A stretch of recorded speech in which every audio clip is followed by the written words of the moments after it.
তাহলে গানটা শুনতে সকলের ভালো লাগবে। সকলে একটু মন দিয়ে শুনবেন। একটি গরিব ঘরের মেয়ের বিয়ে হয় এক বড়লোক বাড়িতে। সেই মেয়েটির বিয়ের সময় তার বাবা মা এতটাই গরিব ছিল যে তাকে কোনো পণ দিতে পারেনি বলে তাকে শ্বশুর বাড়িতে অনেক কথা শুনতে হয়। তার শ্বশুর শাশুড়ি কেউ তার বাপের বাড়ির কারোর সাথে সম্পর্ক রাখতে দেয়নি। তাই অনেকটা দিন পর তার বাপের বাড়ির গ্রামের এক গাড়িয়াল ভাইয়ের সাথে তার হঠাৎ একদিন দেখা হয়। আর সে গাড়িয়াল ভাইকে ডেকে বলে, ও গাড়িয়াল ভাই, কতদিন হয়ে গেল আমার মায়ের সাথে বাবার সাথে কোনো যোগাযোগ নেই, কোনো কথা হয় না। তাই আমার মায়ের সাথে যদি তোমার কখনো দেখা হয়, আমার মাকে বলো তার কালিয়া এখনো মরে যায়নি, সে এখনো বেঁচে আছে। আর আমার বাবার সাথে যদি তোমার কখনো দেখা হয়, বাবাকেও বলো তিনি তো আমাকে বিয়ের নাম করে ঘর ছাড়া করে দিয়েছে, আমি মরে বাঁচি আমাকে এখানেই পড়ে থাকতে হবে। তাই বাবাকে বলো বিয়ের সময় তো কিছু দিতে পারেনি, এখন যদি আমার জন্য একটা জিনিস পাঠায় তাহলে আমার খুব উপকার হবে। সেই জিনিসটা হলো লম্বা একটা দড়ি। সেই মেয়েটি গাড়িয়াল ভাইকে বলছে, ও গাড়িয়াল ভাই, আমার বাবাকে বলো আমার জন্য যেন একটা দড়ি পাঠিয়ে দেয়, সেই দড়িতে ঝুলেই আমি আমার এই জীবনটা শেষ করে দেব। তাই একটা মেয়ে তখনই মনার চিন্তা ভাবনা করে যখন তার দুঃখের শেষ থাকে না, তাই না? তাই পৃথিবীতে হাজার হাজার কোটি কোটি মেয়েরা আছে। কিছু কিছু মেয়েরা সুখে থাকে এবং কিছু কিছু মেয়েদের অনেক অত্যাচার সহ্য করতে হয়, কিন্তু মেয়েরা চাইলে অনেক কিছু করতে পারে, অনেক কিছু হতেও পারে, তাই না? তাই মেয়েরা এখনকার দিনে খেলনা নয়। তাই গাইছি একটি মেয়ের দুঃখের কাহিনীর কথা এই গানের মাধ্যমে বলা হয়েছে, সকলে একটু মন দিয়ে শুনবেন। ও কি গাড়িয়াল ভাই,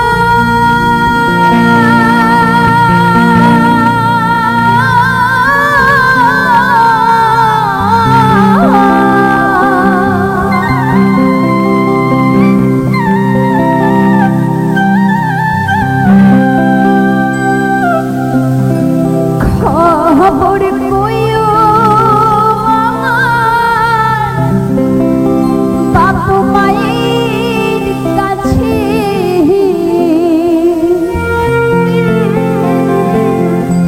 তোমার কালিয়া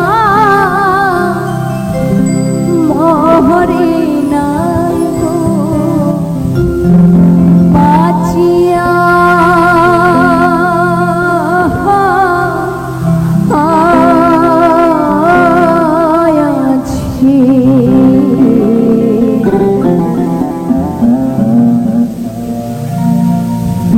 নামি আমায় কি গো বিহিতা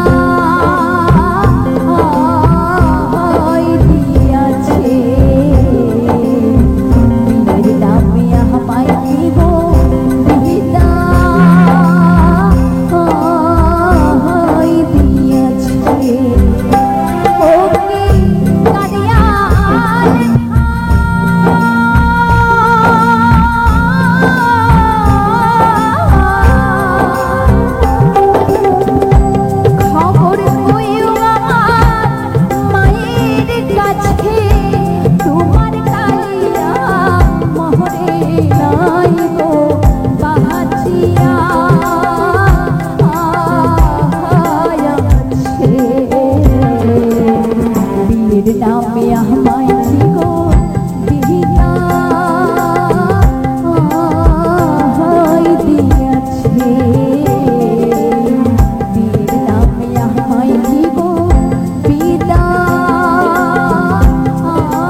স্বর্ণ দহরি কিনা পাঠাইয়া রে, বিয়ের নামে আমায় কি গো বিদায় দিয়াছে।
দশ বছর হয় থাকবো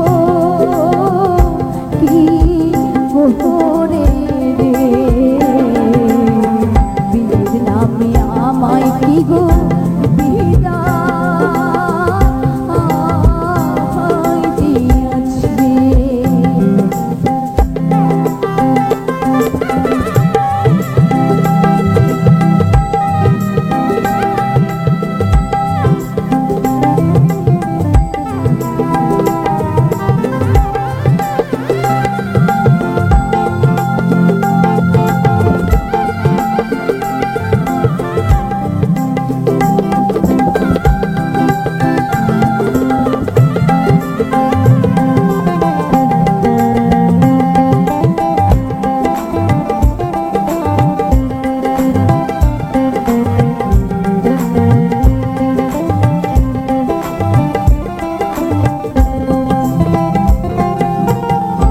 বিয়ের পরে